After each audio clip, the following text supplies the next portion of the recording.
Carson, welcome. Brandon. This is, can you believe this, Carson? This is episode 124 of Mastering Honest Selling.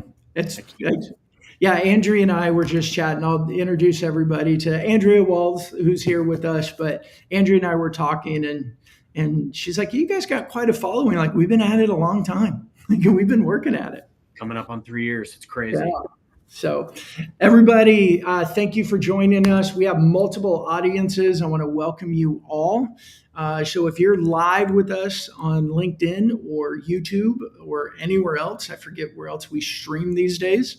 Everywhere but TikTok. That's it. Twitter, Instagram, Facebook, LinkedIn, YouTube. If you're live and you want to comment and join the show, we'd love to encourage you to do that. Ask questions. And Andrea is much smarter than the rest of us, so she's going to answer all of them for you. I thought she was just going to talk the whole time. I'm here to learn. That's it. I got my notepad ready to go. If you're watching this after we've gone live and you're in any of those, still comment. We'll come back around. We'll ask questions. If it's directed at Andrea, we'll tag her and make sure that she sees it and gets a chance to come and answer it. And finally, if you're on the podcast, we love you guys too. Thank you so much. Our podcast downloads have been going a lot lately. Like we've been on a growth path, which is really cool. So if you're on the podcast, thank you so much. And if you like what you're hearing, we'd love the reviews. We'd really appreciate that. Take the time to do that. We'd be very grateful. And if you really, really like it, screen capture it on your phone, send it to a friend, let them know that we exist. And for everybody, if you have any topics that you think we should cover, let us know. We want to be responsive. So there we go. Carson, we did our duty at the beginning. That's right. We're ready to dive in. This is great. Bob, aloha, and Scott, hello from Canada. Good to see you. And Andrea, thanks for joining us today. It is my pleasure, you guys. I'm so excited about this. Well, Andrea, let me do the obligatory bio that's going to make you embarrassed. But I'm going to do it because you're impressive. Like everybody listening, Andrea's impressive. Like you got to listen to her. So Andrea Waltz is she's a known speaker and sales strategist. She's co-founder of a company called Courage Crafters. You probably heard of her from the over 500,000 copies of her book that have been sold over the last 2 decades. Her first book was called Go for No. Yes is the destination. And her second book, did I put that in right order? I did. Your second book with your co-authored is When They Say No. Andrea, did I do everything right? And welcome to Mastering Modern Selling. You did. You could have just said Andrea Waltz and she's the master of no. I had to put all that other cool stuff in there to make Carson and I, feel better about ourselves. Like we got Andrea on and she has over 500,000 books sold. I feel like that's what I love about the rising episode count is that I feel like our guest quality just continues to get better too. Case in point with Andrea today. So I'm excited to dive in. I don't know that we've ever really leaned into the rejection and the no. And since it's so inevitable, I think there's a lot to learn from today's episode already. Yeah, we should have done this topic episodes ago. So Andrea, before we jump into rejection, why don't you tell us a little bit more about you beyond the bio, and then let's jump into rejection. Yeah. Well, I will say I appreciate the intro. I wake up every day, you guys, trying to figure out how to get this message of you need to intentionally increase your failure rate. You need to intentionally be willing to hear no more often every day. And I've been doing that now for like 25-ish years. I've been in this space for a long time. I didn't start there though. Obviously, nobody wakes up as a kid wanting to be a salesman, or a sales trainer or anything to do with sales. I actually wanted to make movies. I love Star Wars with a passion. What about Back to the Future? Do you like Back to the Future? I love Back to the Future. I like E.T. and I love Raiders of the Lost Ark. So I'm all in the 80s. Brandon was in Back to the Future, so that's why. Oh my gosh. Yeah. I knew it. I knew I liked Brandon. There you go. That's why. So you guys, I wanted to make movies, and then later on in life, I decided that I wanted to be a crime scene investigator. So I got a Bachelor of Science degree in criminal justice, and when I graduated, there's not a whole lot of jobs for crime scene. You would think that they were all over based on the amount of TV shows that they make about forensic specialists and all of Every that. major city has a CSI unit, a major unit that solves major crimes every week. Yes. Major crimes. Yes. That's what I wanted to do before it was cool, before it was on TV. And I graduated and they were like, we don't have any jobs, but you could maybe intern for free for a couple years and see if one comes open. And I was like, no to that. I need to make money. I'm tired of starving. That's where the journey of no began. That is where the journey of no. That was my first big. Well, that wasn't the first big no, but that was one where I said, okay, it's teaching me to take another path. The rejection is redirection, and so in the meantime, I was working at Lens Crafters. Started off as a part-time salesperson, worked my way up to assistant manager. Then from there, became the general manager of one of their largest volume stores in the company. And I was running the lab side and the retail side. It was like a $3 million location, a lot of responsibility. And that's where I met my husband, business partner. Well, he wasn't my husband at the time. So I kind of got those actually in reverse order. Business partner, now husband. And he told me this idea of Go for No. And he told me this story about Go for No, where he was selling suits for a living. Customer walked in. He proceeded to help this guy. He bought an entire wardrobe of clothing, and the district manager was watching this sale and says to Richard, he says, out of curiosity, Richard, what did that customer say no to? And Richard said, Harold, that customer didn't say no to anything. You watched the sale. I just had this amazing sale. And then Harold said to Richard, he said, then how did you know he was done? If he never said no to anything. And so this was kind of this Go for No story that Richard told me, and he would tell it. And people loved it. And people who heard it would go bananas and be like, oh my God, yeah, we just need to go for no. And so eventually Richard said, we could leave our jobs here at Lens Crafters and go out on our own, and they will pay us a lot more to be from the outside, because we'll be consultants, and we'll look a lot fancier and cooler if we're not just employees of the company. And I was like, yeah, cool, let's do it. And so we quit and we launched our business, and I won't say never looked back, because certainly there were lots of ups and downs, but yeah, that's kind of how we started. But Andrea, I'm seeing, thank you for all that. That was an awesome background. I don't know if we've ever had that thorough of a background. That was thorough, I know. No, it was good. I applaud it. But I can see the connection here. I mean, crime scene investigation, salespeople who deal with no, those are both crime scenes, right? You got to investigate. You got to find where the blood is. You got to follow the leads. All the clues. I'm seeing the connection. Yeah. Brandon, no one has ever made that connection, but you are right. You are absolutely Brandon. Yeah. Nobody's made that connection before? No. Oh, wow.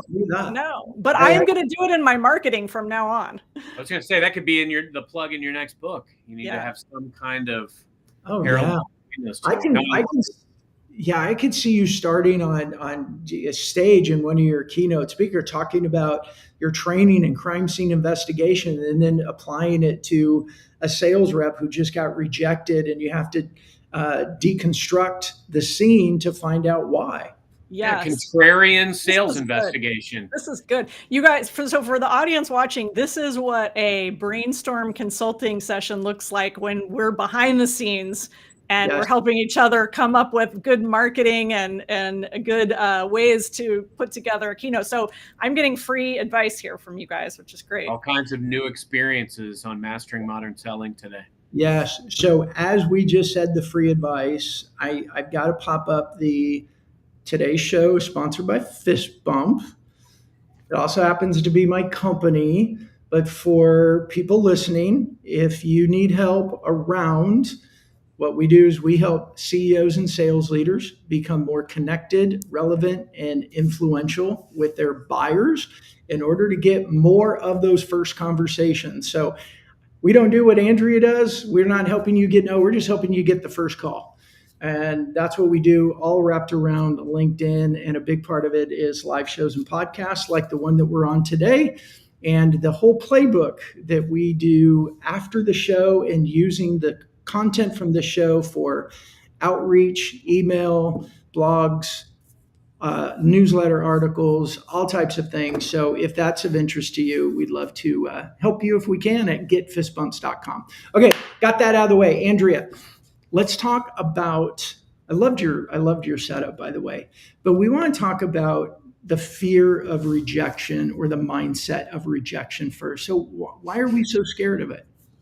Yeah. So first off, I mean, we're all biologically wired to not want to get rejected, to not get thrown out of the tribe, so to speak. So it's something that is universal. Everyone deals with it. What I have found over the years is that the more you do it, the more seasoned you are, the less, right, it tends to impact you. So this is an issue that I see. It's kind of weird though, because it's an issue that I see with a lot of new salespeople or people going into a role that they've never done before. So there's a lot of baggage around, I'm not the expert, I can't answer all the questions. So that call reluctance develops from that and procrastination. But then also sometimes people, I've noticed in professional services, people just get complacent. They're used to the inbound leads rolling in, year after year. And then pretty soon they turn around and they go like, I don't really have a pipeline. I'm not doing any outbound activity. And so that's how they kind of end up in our universe. But it is a universal issue. It is something that everybody struggles with. And so I think it's just important to recognize that you're not alone, you're not defective. And then how can we take something that we all experience and not only change the way that we think about it, but change the way we feel about it, which will obviously change the kind of actions that we take. I love this. I mean, look, no is the path to yes. And frankly, when I look back and I think about a couple of things, number one, I always like to say that, the rejection or the no is where our real work begins, because that's where, if somebody says you can't do this, or this is impossible, or we've tried and failed to get a meeting with this client, that's where it's like, okay, how do we take a creative approach? What are the reasons that they're telling us no? And then the second part is, I think back to my first year as an account executive, and I remember reaching out to customers and getting, the reasons that they were saying no to a meeting. And I started infusing that into my outreach and taking more of a counterintuitive approach to basically say, well, I'm hearing from these folks, these are the reasons why they don't want to meet. So let me completely change my approach, make it unique, lean into the rejection. Why am I being rejected? And lead with the value, lead with the areas that I can serve. And it just transformed my success rate. I mean, I went from getting maybe 1% of these outreaches with meetings booked to 50%. I mean, it was insane. So the rejection is not final. It is a learning tool. And that's where we have to look at it. Yeah. And I love that, Carson. And the two things that I took away, one is just your mindset around rejection. But the other thing is strategically look at all the value that's created. So if you can stop and get some information from people, right? Find out what is making them say no. Where are the gaps? Why are they saying no? And then use that. Then rejection becomes extremely valuable. And that's one of the things that we teach is don't just make the no pay off for you. Look and see where's all the evidence leading, kind of to use the solving crime analogy, right? You're so right, Brandon. I should have. So, but you look at it and you start to see trends, right? You start to see the trends. I think sometimes, especially with new salespeople though, is they kind of look at every interaction in a silo, and they're not looking to kind of stitch it together and look for those trends. And they take the rejection personally. So instead of seeing that it's not about them personally, but they have something to do with it, they are involved. And so what's that common denominator? Mm-hmm. That's really good. I think I want to show, I got to show this just to, support myself. Paul Fligg's comment on there. I've worked on some deals which resemble crime scenes. So I think we might be onto something here, Well, it's Andrea. going to be a whole series, a whole theme now as a Yeah. result Yeah. of this. Yeah. We should do like CSI Wall Street, and we could literally just do like a sales story of crime scenes. You said something else that was really important earlier, Andrea, and it was about the fact that over time and through experience, these things don't bother us or affect us as much. I mean, I can tell you at this stage in my life and career, I mean, it just doesn't, the no's, the rejections, they don't faze me at all. And I'm talking about like deals that we've pursued and we've chased, and then they go in another direction or whatever it is. Things that are sometimes debilitating and crushing when you're starting out in your career. These things roll off you very quickly later on in your career because number one, you realize that it is a natural element of sales, and second, because to your point, there's so much that we can do to dissect these and learn and do a post-mortem like in a CSI show. Talk to us more about what can we learn, Brandon? You got me started, man. Now I'm on a roll. I'm waiting for the movie reference. That could be a tough one. Andrea, talk to us more about how can we maybe stop. There's so many pressures, I think, that prohibit us in the moment sometimes to stopping and realizing the learning moment in a no. But how can we consciously do this more as individual contributors, but also as leaders who are trying to create a culture around better mindset? Yeah. So I think from a leadership standpoint and as an individual, the very first question that people need to ask themselves to kind of start this reprogramming process is, what does this mean? And so your brain is already answering that really fast. You get a rejection and your brain already answers this with, what does this mean? It means we're going to die. Because your brain is very worried about protecting you on the most basic level, right? The rejection built in your DNA. So your brain equates that with, this is really bad. And so from a leadership standpoint, it's really about helping people see that rejection is part of the process and how to kind of assimilate that and expect it. I'll give you an example. Like in one of the things that I do, which is kind of fun, I do a Go for No 21-day challenge. And what that is for 21 days, people challenge themselves to see how many no's that they can get as fast as they can. Most of the people in the challenge are they're making calls. They're cold calling, or they're warm calling, or they're sending LinkedIn messages. They're following up with people, and their goal is to try to get to as many people as they can and to get what we call a good no. And so in doing that process, what you learn, you build up some tolerance, you build up some resilience. And that's a big part of kind of numbing yourself to no. So that's the first part. But when you do that, it helps you do that reframe. It helps you answer the question, what does this mean? With instead of catastrophizing it, it's what this means is absolutely nothing. I'm still here. I didn't die. It's time to go again. What did I learn? What can I do better? And also, just statistically, the numbers, and I absolutely, I know we'll probably talk about this later. I'm just going to bring this up now. Hate the analogy of the numbers game. Go for No is often equated. Go for No as just an idea is often equated of, hey, it's sales, it's just a numbers game. And I think we're so beyond that. I think you can't get away from the fact that the numbers matter.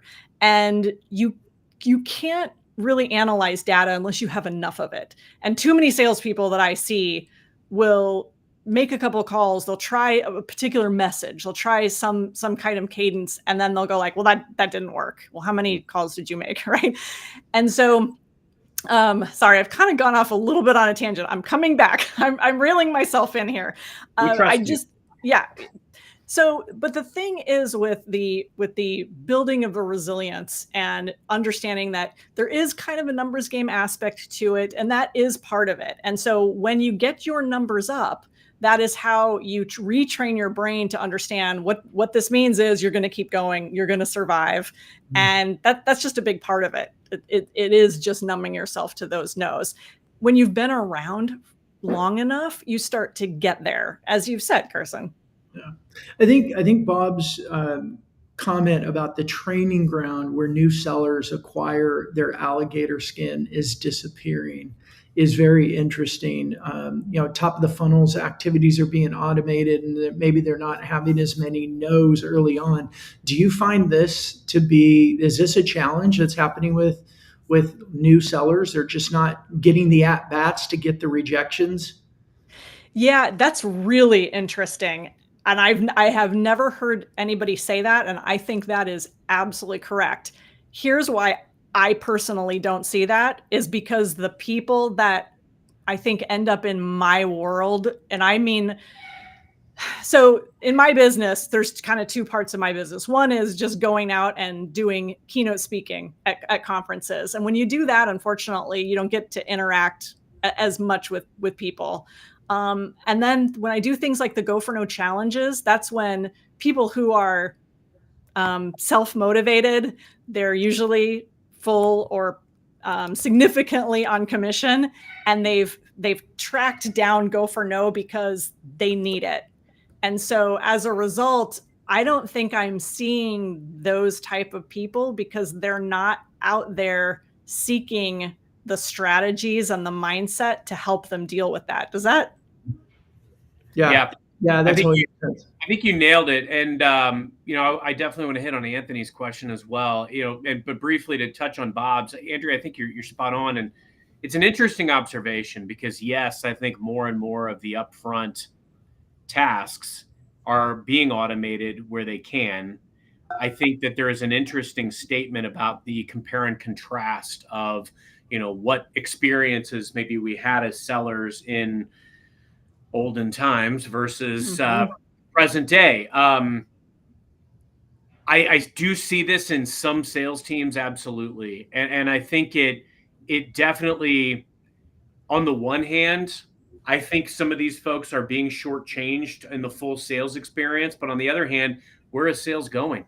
And what is the need going to be for sellers at what stage in the cycle? And I think it's all going to be dependent on that. I mean, I'm very grateful that I had the experience of going out and knowing exactly what it takes to earn that first meeting. And then to get to that meeting, to go through the multiple steps of a sales cycle, to invest time, pull in resources, and then especially to have the deal go, dead on the table.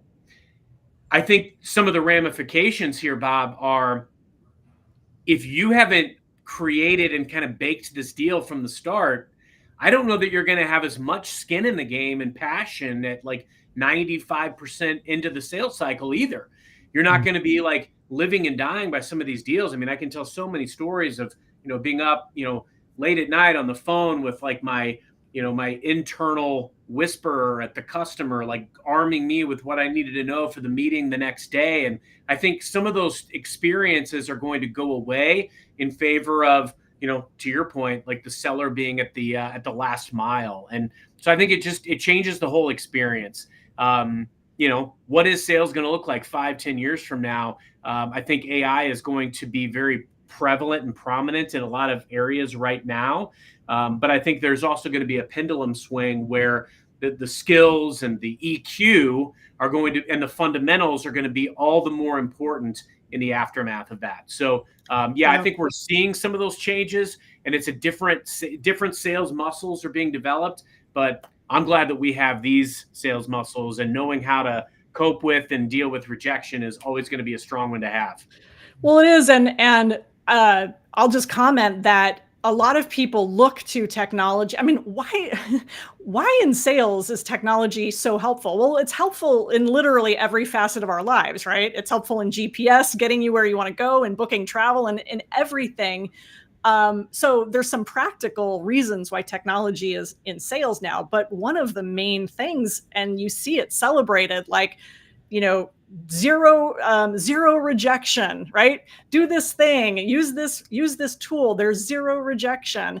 And all of those technologies are designed to kind of help people have that feeling of, oh, I can do this. And there won't be any point where I'm going to have to hear no. And that's a really dangerous thing, I think, to play with people, because first, it's absolutely not true. And the people that develop these skills going forward are the ones who are going to win. I'll tell you this, though, kind of just wrapping up Bob's question. I've had people come up to me after a talk and talk about their fear of even sending an email, just hitting send. And it is kind of not Gen Z, but definitely the millennial generation, where so the technology helps mitigate some of the fear, but interestingly, I have found it doesn't mitigate all of it.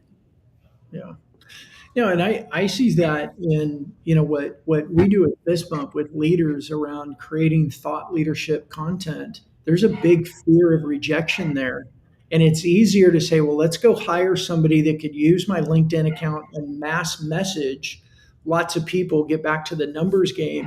And it's almost that removal of self that gives them, that's really where their fear comes in. It's, I need to remove myself from this. I'm scared to put myself out there. I'm scared to make it more personal.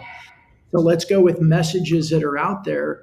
But even that, from what I'm hearing, like as we're talking about, is if some of those messages aren't going out, they're not experiencing the rejection. They don't have the opportunity to grow the alligator skin.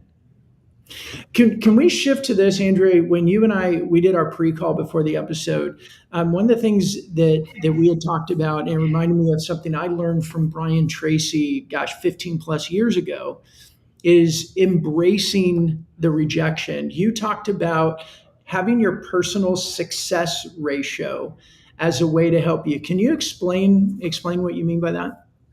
Yeah, so really it's reverse engineering and knowing your numbers. So reverse engineering how many no's it takes to get that yes. And if you know the statistics, then throughout your funnel. So how many people are you getting top of the funnel? Where are you losing people? And eventually, this is like so old school, you guys, but it's true. W. Clement Stone, who was the founder of Success Magazine and started Combined Insurance Corporation of America, like when he was 25, and he would give he knew that salespeople were terrified of rejection and hated it. And so he would give his salespeople beans to put in their pocket, put like 20 beans in your pocket. And every time you get a no, move one bean from one pocket to the other pocket. And before you've moved all 20 beans, you will have gotten one yes. So let's take this into the new world, right? But the idea is still the same. Like, you have to know your numbers. And I think if you know your numbers in whatever business or industry that you're in, you just reverse engineer it and say, okay, how many people do I need to be reaching out to? How many conversations, how many meetings do I need to have? And when and how, where can I expect that yes to come? And once you figure that out, then you can kind of see where the gaps are. Like, where are you losing people? Are you losing people top of funnel with your messaging, or are you having great meetings and you're not able to close? And then why is that?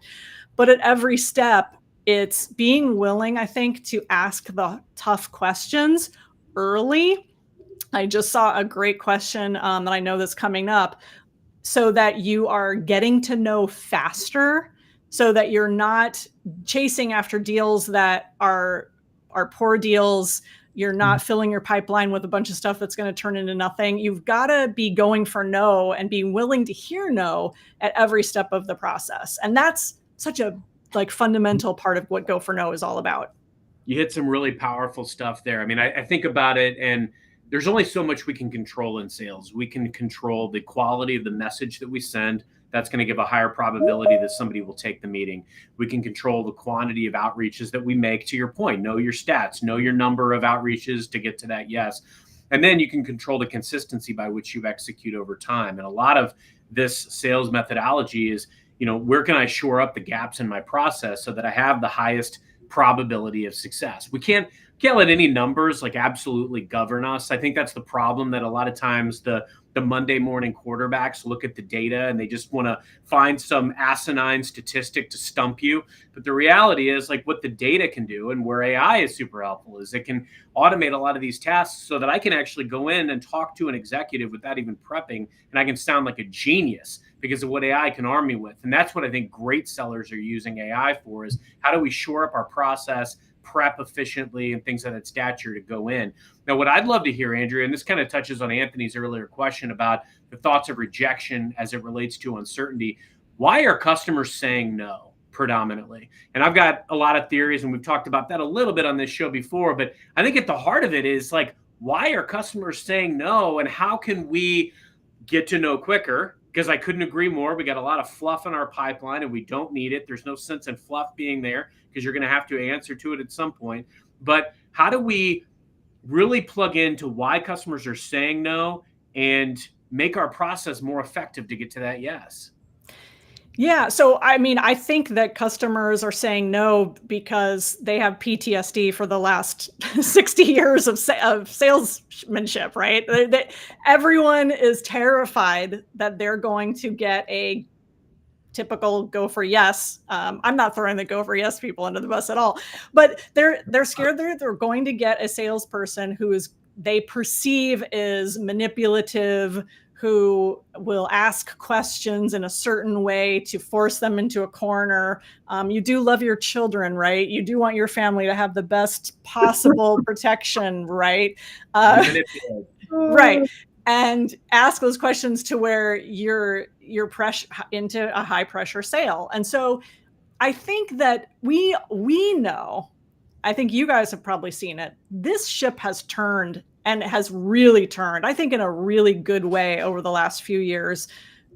But I don't know that the general public, or certainly like even in the B2B world, I don't know if they know. And so, because so many people are talking about building relationships and not high pressure selling and consultative selling and all of these things and all of these programs. And yet I think that's why I said PTSD. I think there's still the buyers are still holding people at arm's length. And now that they're armed with technology and AI, now they can do it easier than ever. And so from a go for no standpoint, we have to come at the conversation of no is a perfectly acceptable answer. In fact, you know what? Before we even talk, I'm going to assume that it is no. Let's just start with no. This may not be a fit for you. In fact, one of my favorite ads is Viking Cruises put out a great ad, and they have a double page spread, and it's everything that they do not provide. It's a list of no's of, we don't do this, we don't do that, we don't have casinos, we don't have the fruity drinks, we don't have the photography, we don't have all the stuff. And so as a consumer, if you're doing research and you see all of the no things, you're like, that's for me. So as salespeople, we have to be so upfront with the no that people feel so psychologically safe that they're open-minded to hear what we have to say. And that, Carson, I'm having Matt Dixon voices in my head around the jolt effect. And he talked about, we moved from this era of FOMO to FOCU, the or FOMO. Fear of messing up, if you want the integrated version. Yes. He did say faux foo in his book, but on the show he did say faux messing up. And yeah, we've definitely shifted to that. And that all plays into this whole mindset game, Andrea, that you're talking about the mindset of no. Well, yeah, Brandon. And so the mindset of no, and here's something else that we really haven't, I love that you're talking about the fear of messing up. This is the other thing and this is something that we talk, go for no, by the way, is just a very short fable. And it is a story that it's a story about a salesperson who's fairly average. And he wakes up one day in a house that belongs to a wildly successful 10 years in the future version of him. And he meets this other version of him, and together they are trying to figure out what it is that makes this future him so successful. And the secret, as it turns out, spoiler alert, is that the other him learned to go for no and learned actually to love failure.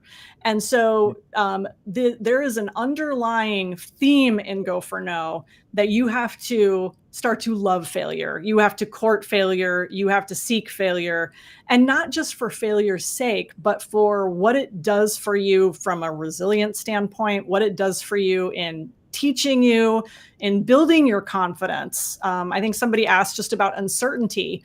And that's my fear with the technology, is that we're developing salespeople who are hiding behind technology.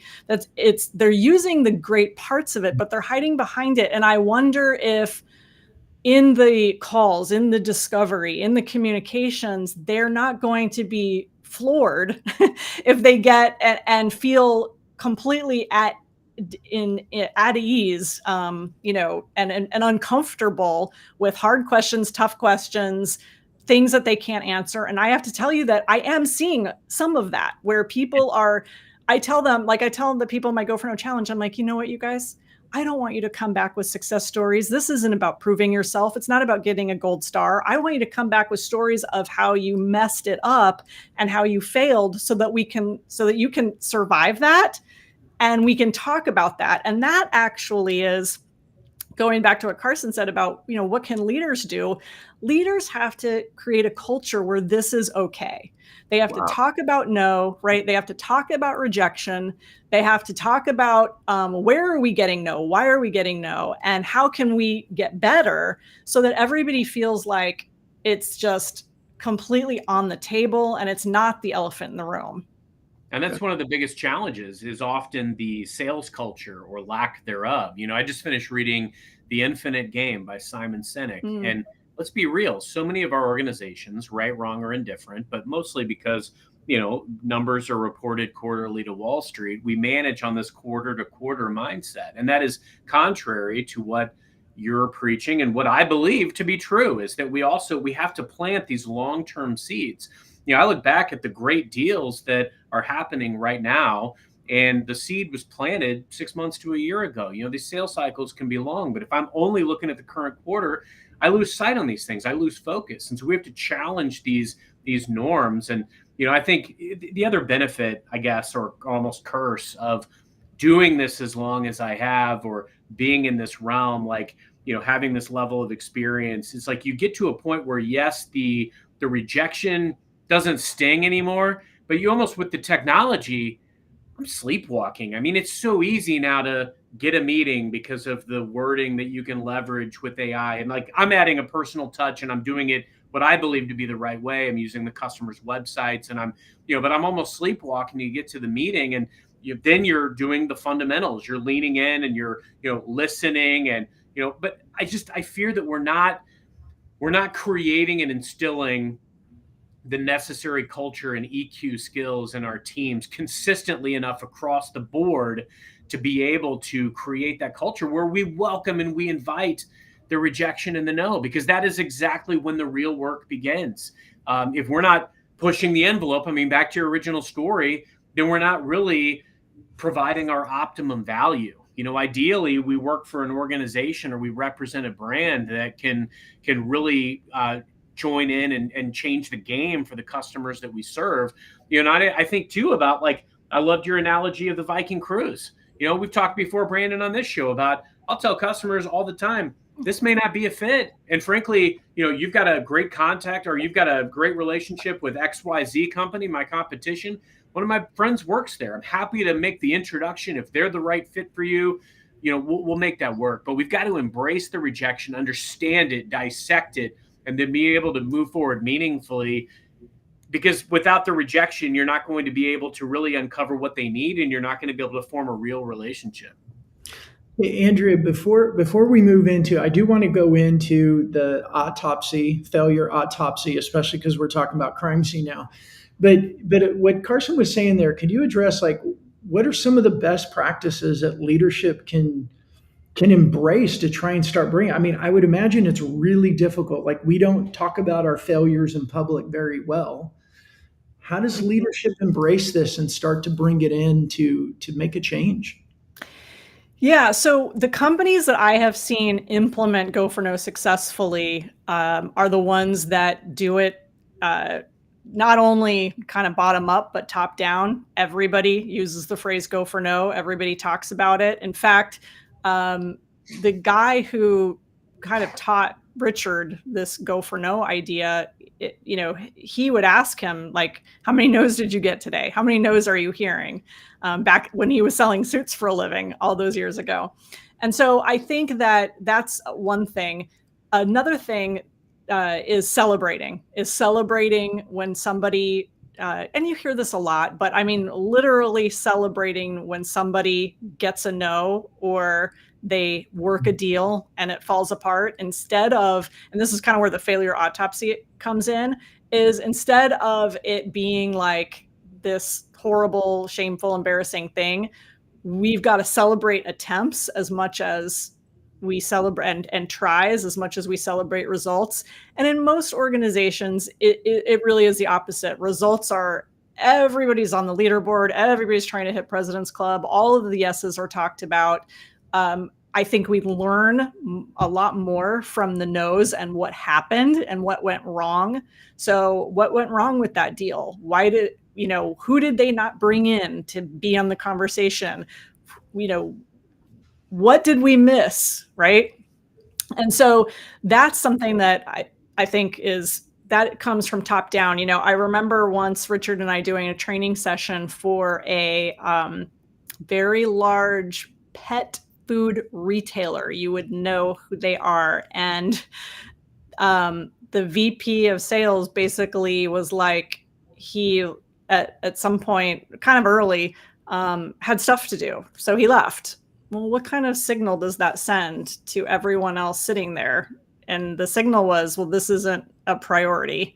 And so I'll just add that if revenue is important, I know organizations have like the chief revenue officer and all that. I think that everybody has to be completely focused on revenue, and they have to see Go for No has to be talked about from everybody. And the organizations that have done it well, it's everybody. I love it. I mean, look, the beauty is in the attempt. And frankly, like as sales leaders, if we're talking about what's stopping us at every stage of the cycle, whether it's getting the meeting, whether it's what happens that we can't secure a second meeting, whether it's something dies midway or a customer's ghosting us or we lose a deal, if we're dissecting each piece, we can help ourselves to figure out what are these blind spots so that we don't ever have them again. There's always going to be new kinds of blind spots, and there's always going to be things that transpire that prevent you from really seeing around corners effectively. But the more you understand the rejection, why it's happening, and you can address it as a leader, and you can bring your team together around those types of events, you're just going to make everybody better. And that's why it's so culturally important to embrace those moments and leverage them as teaching moments and learning moments for everybody. Yeah. So, Andrea, I do want to pop into this failure autopsy for obvious reasons because of the theme, but I also think unpacking that, like, it sounds to me like it's kind of a systematic approach of being able to look at what is called a failure and being able to learn from it and then hopefully do better next time. So, how do we do that? So one of the models that we've got in Go for No is it's a 5-level model, and it's really simple. And the first level is the ability to fail. It's where we all start. We all have the ability. Second level is the willingness to fail. And that's usually what we can reach when somebody kind of has their eyes open to the Go for No philosophy. Like, okay, I need to be willing to hear no more often. I need to be willing to ask the tough question and get that no now, rather than get the no 2 meetings from now where I spent all this time, effort, and energy, and other people's time, effort, and energy. And so it's the willingness. But level 3 is really important, and that is the wantingness to fail. That is literally to want to hear no more often. And when you do that, when you are willing to hear no more often, that is when you will end up getting more yeses. Now, in part, it's a numbers game, but the other part of it is your mindset, your posture, when you are willing to hear no, when you want to hear no, will clear out what's not working and bring you exactly what is working, because you are willing to hear the no's up front early and continue to move on. So that's level 3. And level 4 is failing bigger and faster. So it's going after bigger clients, better clients, clients that make the difference. So that's level 4. And then level 5 is failing exponentially. So, which is failing as a team. So it's everybody going for no, everybody on the team willing to hear no at every stage where they need to have what we call a go for no moment, which is the moment where you have the opportunity to ask the question. So what are the questions that you need to be asking that you're not, or that you aren't executing on as consistently as you should? And that's where the autopsy comes in, Brandon, which is, are you executing on the go for no moments in your process throughout, from top of funnel all the way down? At every stage, are you asking the question? Are you getting a yes? Are you getting a no? And are you doing it as often as you can, as early as you can? And that's really how the autopsy is done. What's great about this too is that this is a process that you've got to adopt yourself, and that, you know, unfortunately, sometimes you're not going to work in an environment that's going to give a friendly, safe space for you to fail. You know, you're going to have to subscribe to this process, and you're going to have to stick with it. And I think that's really important. The biggest deal I ever inked, I was told no at a level of leadership, and I went above them and went to other business decision makers. I had people internally that signed on that were going to help me with this deal that left me midway through the deal, said this isn't going to happen. And of course, they came back near the end before the big announcement and all the hoorah went out, because they wanted their name on the win sheet. But you know, the point is that this. And you weren't bitter at all, I can tell. No need to be. You got to, but the bottom line is you got to commit to this process no matter what is happening around you, even though it's going to sometimes be painful and it's going to sometimes be uncomfortable. This is a process worth committing to, whether your leadership or whether your culture adopts it or not. And then for leaders, make sure that you've given that space where it's okay to fail. Yeah. It reminds me of a company that we ended up working for a couple years ago, and there was a sales, and this has happened multiple times, but there was a one salesperson whose numbers were just off the chart, and they were like, how is he doing this? What is he doing? And he was like, I just read this book, Go for No, and I just go for no all the time. And you know, and everybody was just shocked. And he was just simply creating more opportunities, asking at every opportunity, creating more go for no moments, and literally just increasing his failure rate, just increasing the number of no's that he was hearing. And again, this is why I said early on that go for no is not just the numbers game thing, because obviously you want to have quality, right? You want to have quality presentations, because if you're just doing the numbers game thing and you're not paying attention to any quality whatsoever, or your messaging or anything, you're going to do a tremendous amount of work and have almost no payoff. And I do see people who come to me with that as the scenario, and it's like, okay, you got to back up. You're probably not talking to the right person, or you're talking to the right person, you're not saying the right thing. It's one of those two, right? And so, but that also tells you a lot if you have data. That's the greatest book endorsement ever. Andrea, are there size of companies or types of companies where maybe going for no isn't as advisable, or it doesn't work as well? Yeah, I mean, the reality is that there's kind of a inverse relationship with the number of prospects that you have, right, to the maybe the willingness that you want to quote unquote fail. So if you are selling like high-end technology, airplane parts, something like that, and you've got about 7 companies you work with, you're going for no, but you're doing it in a very Micro. tactical, micro way to get buy-in from people or meetings, because at its very essence, you guys, go for no is simply just ask. Like, if somebody's like, what does go for no mean? It just means ask. Like, we're just saying it differently, and we're saying it in the go for no way, because what we're telling you is ask even though you may get a no. Ask even though you're risking yourself, you're being vulnerable, you're risking failure, you're risking your reputation, you're risking whatever, you're risking what people think of you, all of that. But go for no at its heart is asking. So Brandon, your question is a good one. And I do run into this sometimes where somebody's like, what about an account that's like really important and I'm not ready, I'm not prepared?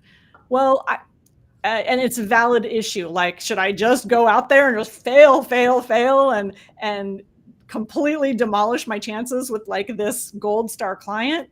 Not necessarily. However, I will say that most people I see, especially who kind of run their own thing, maybe it's a financial planner and they have some multimillionaire that they've wanted to approach and they still haven't approached this person, they're just talking themselves out of it because they are fearing failure. They're fearing what this person's going to think about them. Maybe they're fearing the no. And at that point, they need to go for no. At that point, it's like, you know what? You could practice your presentation or your approach with this person all day long, how it's going to go and what you're going to sound like. But eventually, you just have to do it.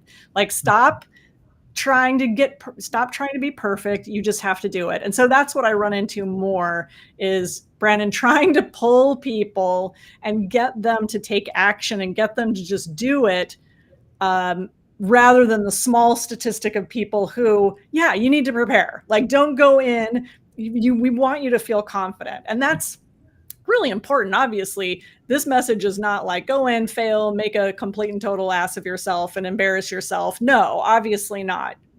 Prepare, but don't wait forever, because I'm telling you, your competitors are probably, you got to worry about them. They may not be sitting back waiting till everything is perfect. It's never all going to be perfect. Yeah, and it's I mentioned Matt Dixon earlier in the Jolt effect, and one of the big things I took away from that book was from the Challenger sale where it was challenge, challenge, challenge. The data that they found in the Jolt effect was more of wiser salespeople, when they're hitting objections, are starting to backpedal and say, okay, what's going on? And they're aligning more as the consultant or trusted advisor instead of challenging more. And so it makes me wonder, like from your end, Andrea, like when do you push and when do you not push? That's a really good question. Well, something Carson said too earlier, which I really liked, was bringing forward the objections early on. And I think that is something that I think is kind of a go for no philosophy. I kind of think of go for no as both strategy and philosophy, right? It's a mindset, but there are also some tactical things. One of the things we suggest is set a number of no's that you're going to collect. So literally set a goal for the number of no's you're going to hear. So that's a very tactical thing.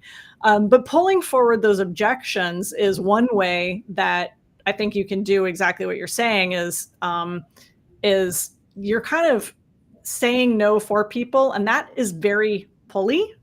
And we know that we can't push anyone to do anything. And so I think making sure that people at all times have that psychological safety by watching your messaging. And so and this AI is very helpful for this these days, right? To kind of run your scripts, whether you're saying these things or writing these things in an email, and run them through a filter of, I want to make sure that I'm at all times giving this person an out, or making sure that no is on the table for them. And a lot of people think that when you do that, if you do that, then they're going to know that they can say no to you. Well, I have news for everyone. They already know they can say no to you.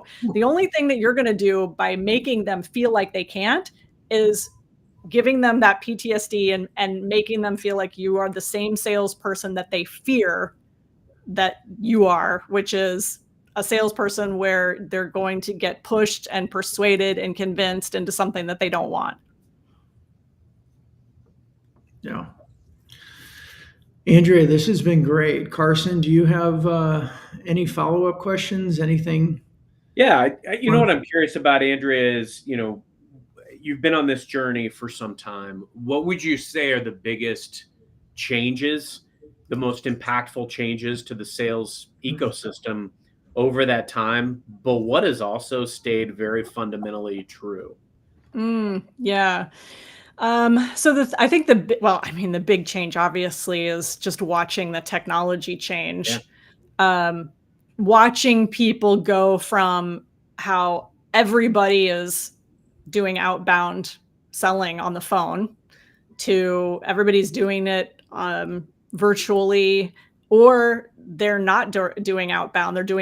They're engaging in all of the strategies and marketing tactics to drive those inbound leads, which, by the way, once you get an inbound lead, you still have to go for no. It's like exactly the same. You still have to have a conversation with people, generally speaking. But even so, I mean, with AI, I see that lots of sales are happening. Millions and billions of dollars are transacted today without any salesperson whatsoever. That Crazy. obviously will continue. And so, but I think in some there are still some things where it won't, and where people are going to want to talk to somebody, and that's going to be really interesting to see. I think that the thing that has stayed the same is human nature. You know, our brains have not caught up to any of what is transpiring. I don't think our brains have caught up to the fact that we have airplanes. I don't think our brains have caught up to the fact that we have cars. You know, we've been around for a long, long time. So what I see with people who, for example, join a Go for No challenge or read Go for No and send me a message or something is a lot of fear about what other people think. That is probably the number one thing, is people are concerned about what this person is going to think and what that means, right? And it doesn't matter that they may never interact with this person again.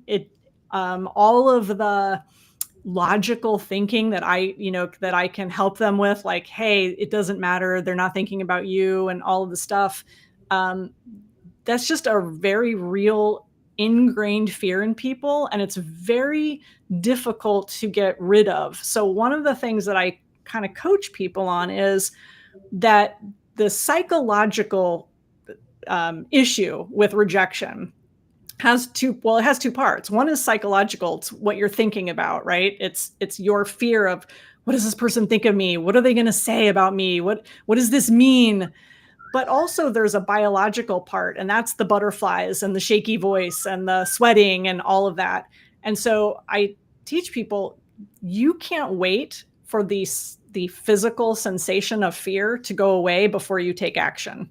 If you're nervous about making a call, or, oh my gosh, I have this meeting today, I've prepared. That's all you can do, is you've got to prepare, and you take the meeting despite all of the biological feelings. You think about them, you recognize them, you're like, oh, this is why this is happening. My brain is here to protect me. I get it. And then you take action, and eventually some of that starts to go away. But the sting of rejection is just hardwired in us. And so I think we will just continue to have to deal with this because we're humans. And with all the AI stuff that's coming down, we will still have these as issues as long as we still communicate and quote unquote sell, whatever that looks like, even in 10 years. Salespeople are so averse sometimes to rejection that they will. I mean, I remember when I ran a call center years ago, and we had first started, and people would walk around and saying, I was just asked to send this massive proposal. And then, I think too about all the fluff that people put in pipeline and all the, the hemming and hawing that we do sometimes to make it sound like, yeah, there's a chance that I'm going to hit my number based on these 5 deals that are super kludgy. And the reality is a yes or a no is better than a maybe so.